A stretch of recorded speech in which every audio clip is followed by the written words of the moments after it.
guys, I hope you're doing okay today. So today I want to talk to you about the number one question that I get asked, and I haven't really addressed it before because I didn't really know what to say. I'll be honest with you. So I've had a bit of a think and I've come up with, guys, some tips on generating ideas. Because that is the number one thing that I ask, like how I come up with ideas. So let's go. But firstly, I just wanted to say, I know that some people say there's no such thing as an original idea, and personally I just think that's rubbish. Okay, fun fact for you. And I wrote down the date to get it right. So in 1899, the Commissioner of the US Patent Office said everything that can be invented has already been invented in 1899, guys. So definitely I think that it is untrue. There's no such thing as original ideas. Definitely not everything has been thought of. Just like the world is constantly evolving, so it's constantly full of new opportunities for new ideas. And then I just wanted to touch on why we need original ideas, why it's so important as artists, or like as writers or whatever you do. You just always need them, because if you're just creating the same thing as someone else, then you're never gonna stand out from the crowd, and that's what we need to do as artists.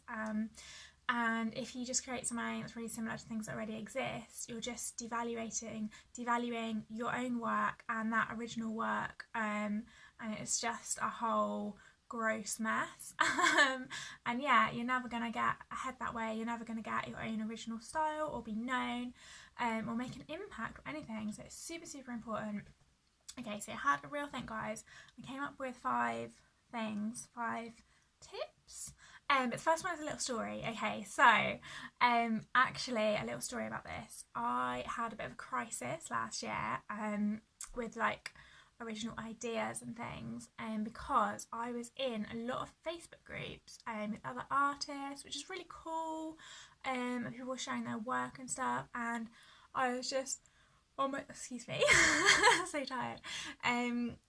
On my feed and stuff, I was just seeing like a lot of a certain like style similar to my style, and the work that I felt like I was creating at the time, I just felt like it wasn't the most original, and I felt like I was really panicky that although I wasn't creating exactly the same things, I was like, oh my god, like have I seen this somewhere? Like it was just all getting too similar, and I really needed to break away from that and just focus on my own work.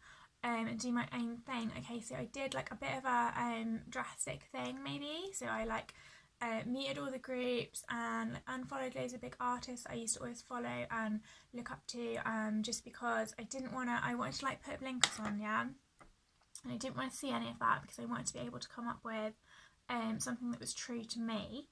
And so just a word on that, so it's like completely fine, like I totally recommend to do that when you're generating ideas. Of course, before you actually start designing, you want to do your due diligence and just check that that isn't something really similar already out there. So that is when you want to do your searching, just to check you're not treading on toes, because of course you can't like completely live like this, because you kind of need to be aware, so you don't accidentally create the same thing as someone else. But yeah, when you're in your like ideas generating stage, definitely like I just think it's like, it sounds like it's a really good thing to do, to like look at all the things that's out there, but I think it really like just makes you more stressed, and like kind of you see all the things that are out there, and that's what you can't create, and it's like, oh my god, like you're just kind of limiting yourself. You're like seeing all the things that you can't create, and it's just like really depressing and scary and stuff. So that would be my tip, and that's what really helped me over like the past year, just literally focusing on my own work, and it's really helped me like with my anxiety as well, not to see like the big massive artists, and see them and think like what they're doing and think, oh, I can never achieve that, I can never be there, because I'm just not seeing it anymore. So it's cool, it's good, unless of course I'm doing my due diligence, and then I do have to look at what else is out there. Okay, so number 2, guys. Right, so ideas, yeah, will come to you at the most unlikely times. The hardest time to think of ideas is when you have a project and a deadline and you're staring at a blank page or piece of paper, and you really need to think of something. So what you want to do is you want to build up all your ideas into something more organised, so that when you have a project you can just open it and be like, oh, here's this thing I thought of like 6 months ago but I haven't done anything with it, or here's this little sketch, I haven't used it yet, so that would be ideal. So that's what I do. So I run a monthly subscription box where I design all the products around a certain theme, so I need ideas every month. I need to keep designing. So what I do is whenever ideas come to me, I used to do it on notebooks, guys, but then I was just losing all the notebooks and doing random scraps of paper, and it just wasn't working well, so I was losing everything. So now I have a notepad app on my phone, because I always have my phone with me. And then if an idea comes to me when I'm like out about doing something, or just thinking of something, working on something completely unrelated, I always just pop it down in the Notepad app, and then I can look at it when I need to generate those ideas. So I always have like this bank of ideas there, and yeah, they will come. I feel like I go through like stages where I'm like thinking of loads of things, I'm like putting loads of things in the notepad, and then I'll go through like drier stages where I don't know, like I'm just not as inspired, but then I've always got those to go back and look at, so that's so useful. When I started putting them, it sounds really obvious, but when I started putting them all in the one place in that notepad, that really changed my life, because I wasn't like scrabbling around like, oh, I swear I wrote this down like 3 months ago but I don't know where it is. So yeah, so constantly collecting your ideas all in one place, such a good tip, guys. And then yeah, so kind of number 3, I guess I've already touched on that a little bit, but I think the easiest time to think of ideas is when you're not purposely trying to. So you're just like having a conversation with a friend, or you're doing something that's to switch off. So just, yeah, like definitely if you're stuck, try and do something like take a walk, or just do something completely unrelated. Have that notepad, guys, I have that app with you. So that when it strikes, you can write it down. I've even been known to like wake up in the night, I've had a dream or something, and then like straight into the notepad app. So yeah, just so that's always there. And then number 4.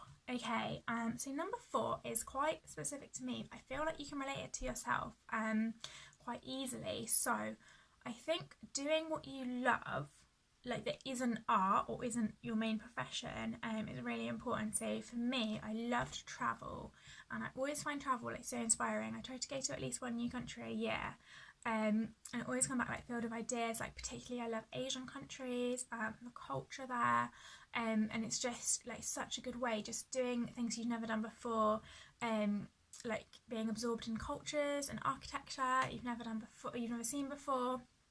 Like for me, that's amazing. So I always try and do that at least once a year, but like my goal is twice a year I want to do that. So you know, maybe travel isn't that high on your list, or for various reasons you can't, but if you go out and have new experiences, then I think that's when you can really become inspired. And obviously that's not something you can always do when you're like working on a project, but maybe even just like watching a film that's like totally a completely new genre that you've never even seen before, just doing something new and not just going back to the same places, the same Pinterest boards, the same Instagram accounts. Like new things, guys, I think is really the key. And then even if you're not like, you don't just see something, or you visit a country and you're not immediately inspired, I think because you're absorbing all of those different ideas, they are going to come out eventually, and that's just been so helpful to me. So I'm going to South Korea soon, which is a completely new country for me, and I'm so excited, and I just know it's going to be full of inspiration. Okay, so number 5, guys. Number 5 is super easy, but people don't really do it because it's boring and it's time consuming. But it's easy, guys. It's the easiest one. Okay, so number 5 is having no idea, or having a tiny idea, and then just practice, and then just draw it, like filling a notebook with those ideas. And honestly, like, so if I have an idea and I draw it, and then I'll like draw it like so many more times and so many more variations, and it's just like through the process of doing that, even if you don't know what you're leading up to, you'll like see a couple of sketches and you'll be able to like link something together. And honestly, like, it's just the practice of doing it. So like, I think people will see illustrators and maybe think like, oh, they just had this idea and they just drew it straight away, and for me definitely that's not the case. So I will have like drawn it and probably like drawn it like 50 more times in 50 different ways, and there's tricks that I learned going back to my art school, where, you know, if you have, say, an illustration or something, try enlarging it like 200%, like just drawing it like 200% bigger, or making it really tiny, or just like zooming in on one detail of it, and just keep drawing it. Like, I get through so much paper, honestly. Also, like, I know a new rising trend in illustrators is to go straight to drawing on like the iPad or Procreate or something, which is great. Like, I'm sure that works great for some people, but for me, I need pen and paper, and I need to just be able to really quickly, because that's how I can get quickly down on paper like what is in my brain. And I just think there's so much more room for experiment on pen and paper. I don't know, maybe I'm just old-fashioned. Let me know what you think. But yeah, like literally like filling notepads with these sketches, and I'll always keep them. And then if I'm working on something else, like I'll have a flick through and see if any older sketches that I never used, I can like incorporate into that. And a lot of the designs I bring out are brand new designs, and a lot of them, guys, are just things I found in sketchbooks like from years ago, and just thought it would work for what I was working on now. So you really like build up a library, like your own personal inspiration library. It is really cool, guys. And again, I'm super disorganised. I keep them vaguely together in like folders, but it's really good if you can have that collection there and you can just browse through it. Okay, so those are my tips for like idea generation, and coming up with creative ideas. So please let me know what you think. Let me know if you have your own tips, if there's tips I have missed. I would love to know. Because to be honest, it's not something that I've thought a lot about. I just got asked the question a lot, so then I had to like break down the process, and I was like, well, what does help me? So yeah, so just to recap like the 5 things. So yeah, so like initially putting your blinkers on and focusing on your own work and not getting like freaked out by all the amazing art that is out there already. But then of course, before you become too committed to your idea or design, doing a bit of due diligence just to make sure there's nothing too similar out there. And then number 2 is writing down your ideas all the time in one place. You can always come back and look at them when you're struggling for ideas. And then number 3 is doing something completely unrelated to your project, and just letting your brain kind of work over things in the background. Number 4 is new experiences. So for me, like, I find travel so inspiring. It might be other things for you, like cooking or painting, or I don't know, like let me know what inspires you.